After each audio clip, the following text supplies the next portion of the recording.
More analysis of the visit. We're now joined by Victor Gao, the Vice President of the Center for China and Globalization. Victor, what do you make of this? I think this is a very important development, and it may have huge impact on the next step in terms of achieving denuclearization on the Korean Peninsula and building up peace and stability and development on the Korean Peninsula. I understand that ever since President Kim became the supreme leader of DPRK, DPRK always wanted to have a summit meeting with the Chinese leader. And it happened as we speak, and this is very important.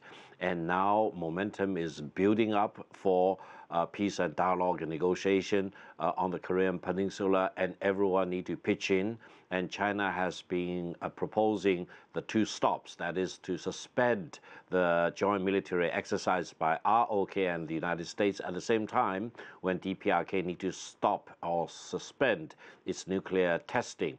And I think we are moving in this overall direction, and China is very happy that what it has proposed is more and more becoming reality on the ground, and we still need to keep up with a good effort for the ultimate goal of lasting peace and stability on the basis of denuclearization on the Korean Peninsula. Would you say that he looked forward to this meeting, that Kim Jong-Un went willingly to meet with him? I think for Mr. Kim Jong-un to come to Beijing is very important because the meetings with the Chinese leaders will help to enhance mutual understanding between China and DPRK at a time when DPRK is really very much on the edge of very important development involving not only DPRK itself, but on the overall situation on the Korean Peninsula.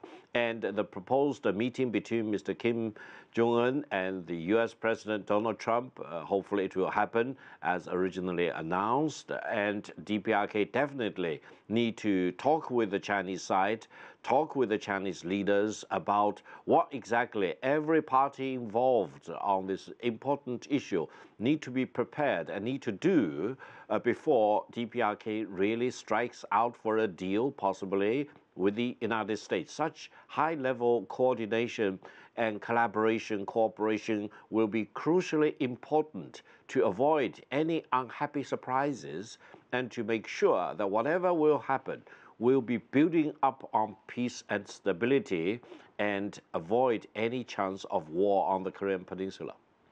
Victor, you've been analyzing relations, Sino relations, for throughout most of your career.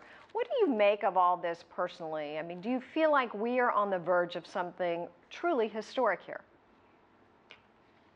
Yes, indeed. You may know that for the first generation and second generation of the DPRK leadership, exchanges of senior visits between China and DPRK are the norms, and the two countries, the leaders of the two countries have mutual respect for each other and have a high level of trust of each other, and communications were very routine. However, for the third generation of the leaders, this is actually the first time for him to visit China, and this is the first time that the top leaders of the two countries get a chance to meet with each other, talk with each other, share views with each other, and try to their best to coordinate their actions. This is important, and this is very positive for the prospect of peace and stability on the Korean Peninsula, while we all know that the ultimate goal is denuclearization on the Korean Peninsula. And don't forget, the United Nations Security Council imposed the sanctions remain in force, and China still need to abide by these resolutions. Hopefully, after this summit meeting, DPRK will move more in the direction of disarming the nuclear weapons, while their concern about the survivability and the stability of their political regime can also be addressed properly by all the parties involved, including the United States. So what is your feeling regarding the meeting with the United States? Will the DPRK, Kim Jong-un, make those necessary concessions that President Trump has laid out in order for this meeting to actually take place?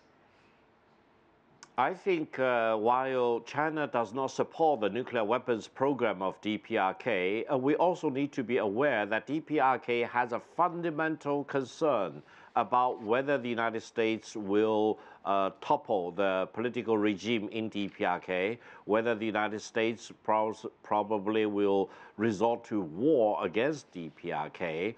And their explanation, while we do not need to agree 100% with them, also has its own logic. That is, they develop nuclear weapons in order to defend themselves against a potential military threat from the United States. Therefore, I think it will take two to tango. The United States and DPRK really need to make their own efforts to assure each other that there will be no war from the United States against DPRK, and DPRK security interests can be protected at the time when they do not need to use nuclear weapons or develop nuclear weapons to achieve that goal.